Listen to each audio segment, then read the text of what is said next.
Steve Nadjar. Bonjour Mazarine Pinjot. Bonjour. Et merci d'avoir accepté notre invitation cet après-midi. Vous êtes romancière et professeure de philosophie à Sciences Po Bordeaux. Vous faites paraître dans la collection Climat chez Flammarion un livre intitulé Vivre sans, une philosophie du manque. Un essai philosophique dans lequel vous examinez la manière dont l'économie capitaliste est parvenue à faire du manque un argument marketing, une valeur ajoutée. Consommer bien, consommer bon aujourd'hui, c'est acheter sans gluten, sans sucre, sans additifs, sans alcool. Quelle est la promesse qui nous est faite, Mazarine Pinjot, au détour des rayons de nos supermarchés, d'être une meilleure personne en consommant plus de moins? Ah oui, alors un petit peu. Alors il y a plusieurs promesses. Il y a une première promesse qui s'explique aussi par le trop-plein et la profusion, et puis aussi un certain nombre d'ingrédients toxiques qui ont été en excès dans les produits. Donc on peut tout à fait comprendre aujourd'hui qu'on puisse valoriser l'absence de ces produits. Mais dont les responsables sont les mêmes industries agroalimentaires, voilà. Qui aujourd'hui proposent du moins. Là, on rentre dans autre chose où en effet, ils ont très bien compris, et d'ailleurs le marketing de ce point de vue-là est un trait de génie, qu'on pouvait transformer l'absence en valeur ajoutée.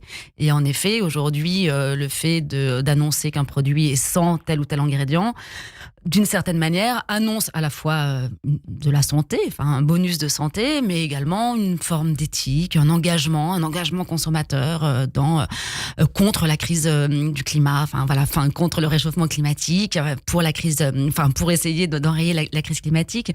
Et donc, c'est vrai que cette espèce de mouvement alchimique qui transforme le moins en plus permet d'une certaine manière de continuer tout simplement de consommer, de faire acheter des produits, et avec en plus une forme d'option éthique, si vous voulez, qui de ce fait semble être soluble dans le consumérisme. C'est ça que je trouve assez problématique.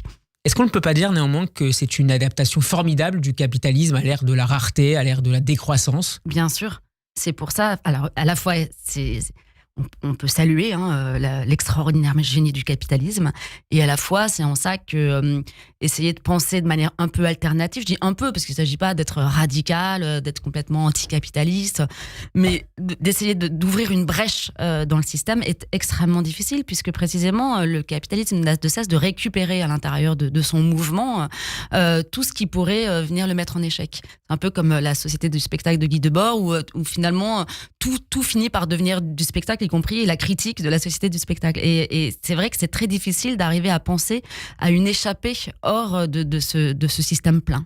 Alors je vous cite Mazarine Pinjot: par un tour de passe-passe extraordinaire, le manque est devenu un objet de convoitise.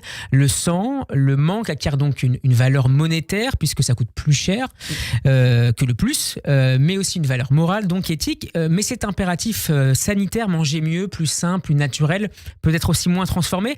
Est-ce que ce n'est pas aussi une victoire des lanceurs d'alerte, des agences sanitaires? N'est-ce pas, pour le dire autrement, une victoire posthume de Jean-Pierre Coff? Non, mais bien sûr, ça va dans le bon sens. C'est mieux de manger sans huile de palme et de ne pas déforester les forêts du Brésil que de manger avec. Ça va de soi. Mais en revanche, ça veut dire qu'on entérine toujours le même paradigme. On n'essaye pas d'en sortir. C'est-à-dire que manger sans, ça reste manger. Alors, il ne s'agit pas d'arrêter de manger, bien sûr. Est-ce qu'il faudrait manger moins plutôt que sans? Disons que ça serait intéressant. Alors, la question de la nourriture, peut-être, est un peu délicate. Cela dit, on pourrait, je pense, manger un petit peu moins, mais il y a des choses dont on pourrait plus se passer que de nourriture, en tout cas. Et c'est vrai qu'on pourrait plus se questionner sur le fait de mettre l'adverbe, le sans, avant le verbe plutôt qu'après. C'est-à-dire qu'au lieu de consommer sans, peut-être qu'on pourrait réapprendre à ne pas consommer. Alors, il ne s'agit pas encore une fois là d'être radical, de plus rien consommer, parce que par définition, on a bien besoin de consommer pour vivre. Et voilà, de manger, de travailler, etc. Ce cycle infernal de la consommation.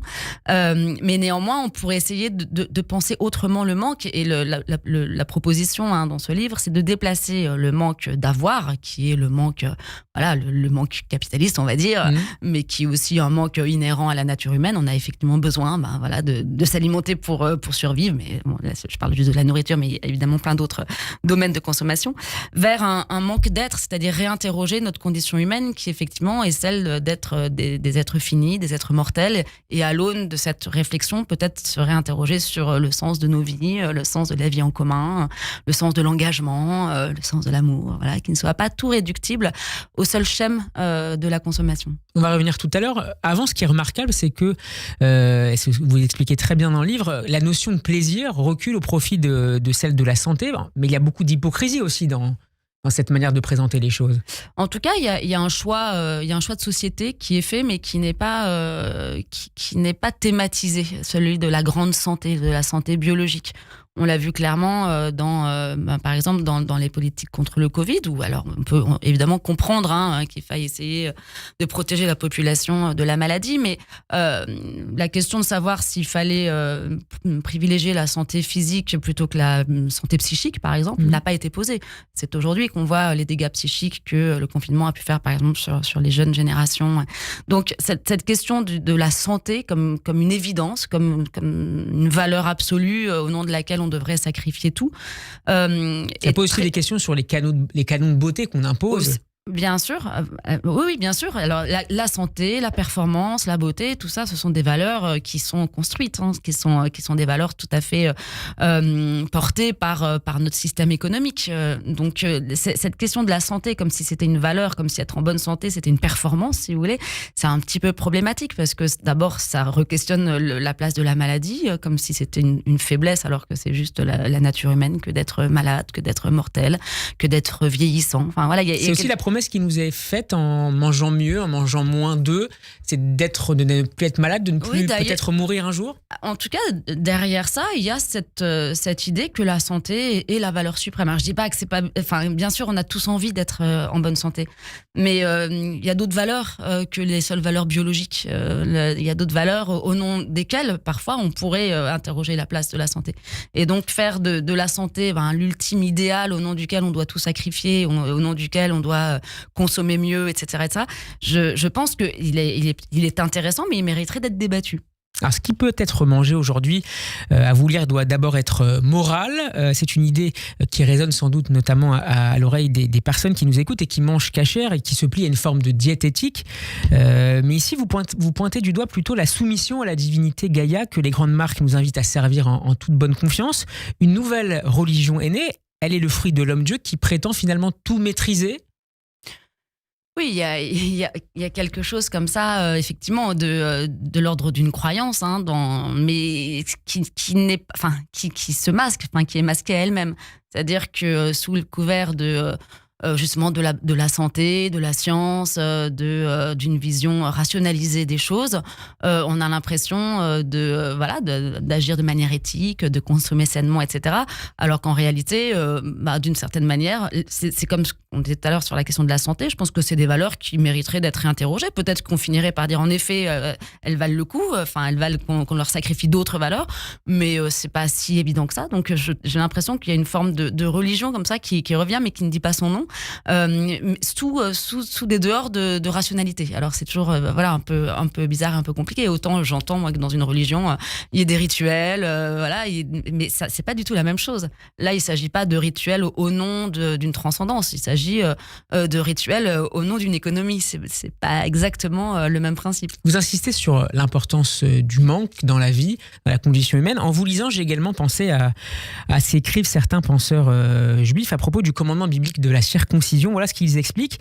Ils viseraient, parmi d'autres raisons, à inscrire dans le corps même de l'homme l'idée même de manque. Il s'agirait de pointer à travers ce geste particulièrement symbolique le besoin essentiel d'entrer en relation avec celle qui dispose de ce qui manquera toujours à l'homme, au garçon, au petit garçon, la capacité de porter un enfant, et autrement dit d'inculquer que le manque est une condition de la vie, de l'existence. Ça vous parle ? Oui, beaucoup. Beaucoup, parce que je pense qu'il y a beaucoup de liens d'ailleurs. Enfin, je suis pas allée du côté, dans mon essai, du côté de la religion, parce que j'ai voulu montrer que de manière purement conceptuelle, on pouvait arriver à cette pensée du manque, mais évidemment qu'on la retrouve dans certaines religions de manière privilégiée. Et cette question de la circoncision, et donc du manque essentiel et premier, qui fait qu'on est à la fois dans une forme de dépendance, c'est-à-dire que c'est l'idée de comment arriver à penser tout à la fois une forme de souveraineté du sujet, parce que voilà, nous sommes aussi des êtres rationnels, de maîtrise, de connaissance, etc. Et en même temps, une forme de dépendance première, qui fait que nous sommes toujours dans la recherche, dans la quête, dans le dépassement de soi, et puis dans une forme d'humilité aussi. C'est aussi à ça que ça nous rappelle. Ça ouvre à la relation normalement. Ça devrait ouvrir. Le manque devrait ouvrir à la relation. Non seulement ça ouvre à la relation, mais je dirais ça ouvre à une relation. Je vais utiliser les grands mots, mais transcendante. C'est-à-dire ça ouvre à l'altérité. Ça ouvre pas à la relation au sens, parce qu'aujourd'hui on peut tout à fait penser une relation sur le mode de la consommation. Ça ouvre à l'altérité, et c'est tout à fait différent. Ouvrir à l'altérité, c'est ouvrir justement à une dimension qui est celle d'un lien, mais d'un lien qui n'est pas maîtrisable, d'un lien qui nous rappelle justement que ce lien ne sera jamais totalement en notre possession. Donc d'un lien qui à la fois est le plus grand et le plus beau, et en même temps qui nous rappelle sans cesse qu'on est fini et qu'on est fragile. Donc c'est vraiment cette question de l'altérité, la question du manque, pour moi, enfin au sens où on l'entend pleinement, et non pas justement au sens qu'on a fait d'une certaine manière l'économie capitaliste, c'est précisément la question de l'altérité. Merci beaucoup Mazarine Pageot d'avoir été avec nous. Je rappelle le titre de votre essai passionnant, Vivre sans, une philosophie du manque. C'est publié dans la collection Climat chez Flammarion. Bon après-midi à vous. Merci beaucoup.